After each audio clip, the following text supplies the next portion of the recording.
हुकूमत बार बार मुज़ाकरात की बात करती है, हुकूमत बार बार ऑफ़र करती है पाकिस्तान तहरीक इंसाफ को, बार बार ऑफ़र करती है बानी पीटीआई को कि मुज़ाकरात के लिए हम तो तैयार हैं, आप आएँ बैठें और मामलात को हम सुलझा लेते हैं। एक बार फिर से मौफ़ने ख़ुसूसी वज़ीर आज़म राना एहसान अफजल ने यह कहा है कि इमरान खान माफ़ी मांगें तो सज़ा माफ़ हो सकती है। उन्होंने कहा है कि सदर मुमलिकत को तहरीरी माफ़ीनामा जमा कराएँ तो उनकी सज़ा माफ़ की जा सकती है।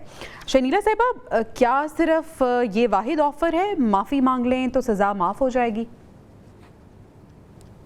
देखें, अगर 9 मई की बात की जाए तो उस पे तो DGISPR का बयान ये है कि 9 मई के ऊपर हम किसी को भी माफ़ नहीं करेंगे। तो 9 मई के ऊपर तो केसेस चल रहे हैं और उस पे भी सजाएं आना बाकी हैं कुछ लोगों की।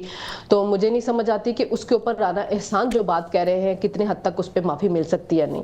दूसरी बात है कि राना एहसान अगर ये कह रहे हैं कि माफ़ी मिल जाएगी, माफ़ी मांगने से, तो फिर ये जो 90 मिलियन पाउंड का जो केस है तो वो तो फिर आपका सियासी विक्टिमाइजेशन की तरफ चला जाएगा। तो बेहतर यह है कि ये बातें ना की जाएं, आप बैठे और मुज़ाकरात के जरिए ये करें कि आप एक सियासी स्पेस लें, PTI वाले उनसे मुज़ाकरात करें, सियासी स्पेस लें। हुकूमत की इस वक्त मजबूरी नहीं है मुज़ाकरात करना, क्योंकि हुकूमत जब स्टार्ट में आई थी जाहिर है माशी तौर पे बड़ी वीक बुनियादों पे थी। अब मुल्क डिफॉल्ट से निकल चुका हुआ है, फॉरेन पॉलिसी पाकिस्तान की बहुत ज्यादा बेहतर हो चुकी है, मुल्क में इन्वेस्टमेंट आ रही, तो काफी चीजें जो काफी हद तक बेहतर हो चुकी है। अब वो इतनी कमजोर पोजीशन पे नहीं है और PTI ने भी देखे जो जो ऑप्शन थे अपने सारे एग्जॉस्ट कर लिए हैं। 9 मई भी कर लिया, धरना भी कर लिया, एहतजाज भी कर लिया, डोनाल्ड ट्रंप पे जो उम्मीदें थी वो भी खत्म हो गई हैं, अमेरिकन सेनेटर से भी करारदादें पास करवा दी हैं, न्यूयॉर्क टाइम्स में भी ऐड लगवा दे, लेकिन कुछ भी उससे नहीं हो रहा। तो बेहतर यही है कि जब हुकूमत आपको कह रही है कि आप पाएं तो मुज़ाकरात की टेबल पर बैठे, क्योंकि सियासी जमातें हमेशा मुज़ाकरात के जरिए ही मसले हल करती हैं। सियासत नाम इसी का, लेकिन जो कतरीना साहबा बात कर रही थी वो बिल्कुल दुरुस्त कह रही हैं कि बानी PTI एक एक्सट्रीम पोजीशन ले लेते हैं। अब वो मुज़ाकरात को भी कंडीशन कर रहे हैं कि जी आप इक़्तिदार हमारे हवाले कर दें, 26वीं तरमीम खत्म कर दें। इस तरह नहीं होता। जब आप मुज़ाकरात में बैठते हैं कुछ लो और दो की बुनियाद के ऊपर जो होती है वो चीजें हल होती है, कहीं से आपको पीछे हटना पड़ता है। अच्छा कैटरीना साहब, जो आपने बात की कि इमरान खान साहब एक्सट्रीम पोजीशन लेते हैं, ये एक्सट्रीम पोजीशन पे चले जाना ये पॉलिटिकल इमेच्योरिटी को शो करता है। और दूसरा मेरा आपसे सवाल ये होगा कि आइन के तहत हुकूमत के पास सजा माफ़ी का इख्तियार तो है, लेकिन अगर सजा कानूनी है तो महज माफ़ी नामे से तमाम तर चीजें क्लियर हो जाएंगी?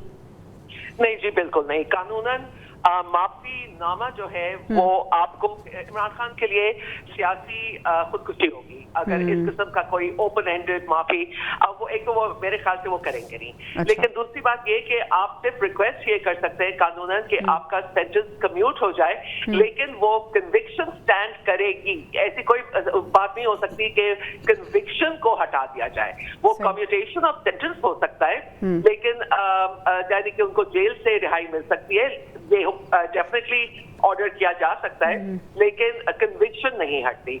और इस वक्त इमरान खान साहब अगर इस तरह का कोई कदम उठाएंगे तो आई थिंक उनके लिए मुनासिब नहीं होगा। इस वक्त PTI को अपनी चैलेंज उनका ये है कि वो अपनी पार्टी को रीबिल्ड करें और होल्ड करें। This is not the time कि आप बार बार प्रोटेस्ट और धरने, जिसपे बहुत ज्यादा PTI के लिए प्रॉब्लम्स आती हैं। अभी मेच्योरिटी का वक्त है। आपने पॉलिटिकल इमेच्योरिटी की बात की, इस वक्त उनको स्लो एंड स्टेडी मेच्योरिटी से अपनी पार्टी को रीबिल्ड करना चाहिए, and I think that is what is missing. अच्छा कैटरीना साहब, अब मुज़ाकरात की अगर बात करें तो वो अग्री हैं मुज़ाकरात करने पे, लेकिन वो कहते हैं कि हम हुकूमत से मुज़ाकरात नहीं करेंगे, हम जिससे मुज़ाकरात करना चाहते हैं हम उनसे करेंगे, लेकिन वो अब मुज़ाकरात नहीं करना चाहते। तो दरमियानी रास्ता क्या होगा? पाकिस्तान तहरीक इंसाफ को हुकूमत के साथ ही मुज़ाकरात करने होंगे। There is no other way around it, because जो उस सियासी गुफ्तगू जो होती है वो सियासी मैदान में रहनी चाहिए। ठीक है, वाक़ई साहब आपका पॉइंट लेना चाहूँगी, क्या इमरान खान साहब असर के वक्त अपना रोज़ा तोड़ देंगे? आप ही की बात जो आपने मेरे प्रोग्राम में की थी कि वो कभी ऐसा नहीं करेंगे, क्या वो माफ़ी मांगेंगे और उन्हें माफ़ी मांग लेनी चाहिए? देखिए, कौन सी माफ़ी, कौन दे सकता है माफ़ी? कैसी बातें हो रही हैं। मैं हैरान हूँ। एक तरफ आप अदालतों की तरफ से सजाएं सुनाई गई हैं और वो जेल में पड़े हुए हैं। हाँ, सदर पाकिस्तान के पास सिर्फ एक इख्तियार है, वो तो सजाए मौत की जो माफ़ी है उसमें भी पार्डन कर सकते हैं, और जो लोग इस तरह करते हैं वहाँ अप्लाई होता है और वो अगर माफ़ करना चाहें तो वो कर सकते हैं। लेकिन एक बात को बिल्कुल नहीं भूलना चाहिए कि फिर बाकी जो जेलों में कैदी हैं उनका क्या कसूर है? फिर तो हर कैदी को सजा जो है वो ख़त्म हो जानी चाहिए।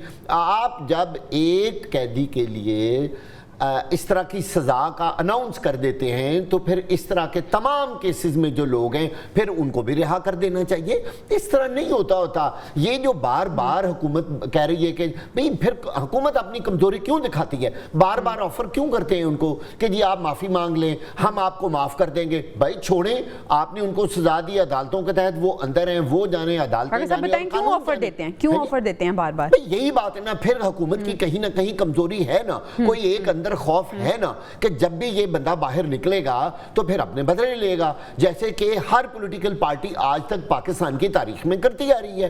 ہماری جمہوریت کا یہی خاصہ رہا ہے, جب بھی کوئی برسر اقتدار آیا اس نے دوسرے کو رگڑا دیا, اور یہی ڈر ہوتا ہے ہر پولیٹیکل پارٹی کو کہ جیسے ہی وہ برسر اقتدار آئے گا وہ ہم سے بدلے لے گا. تو بھئی یہ کام مت کریں. پھر آپ عدالتوں کی جو دی ہوئی سزائیں ہیں ان کے اوپر قائم رہیں اور ان کی ویلیڈیٹی کو آپ جانیں کہ وہ صحیح فیصلے ہوئے. اس طرح تو پھر سارے لوگ کہیں گے یہ پھر کون سا فیصلہ ہے, جب آپ کا دل چاہتا ہے آپ سزا سنا دیتے ہیں. ٹھیک ہے, یہ بات تو کر دی, لیکن اگر ہم عمران خان سے کی بات کریں وہ مذاکرات کی طرف نہیں آ رہے تو معافی نامہ بھیجنا تو بہت دور کی بات ہے.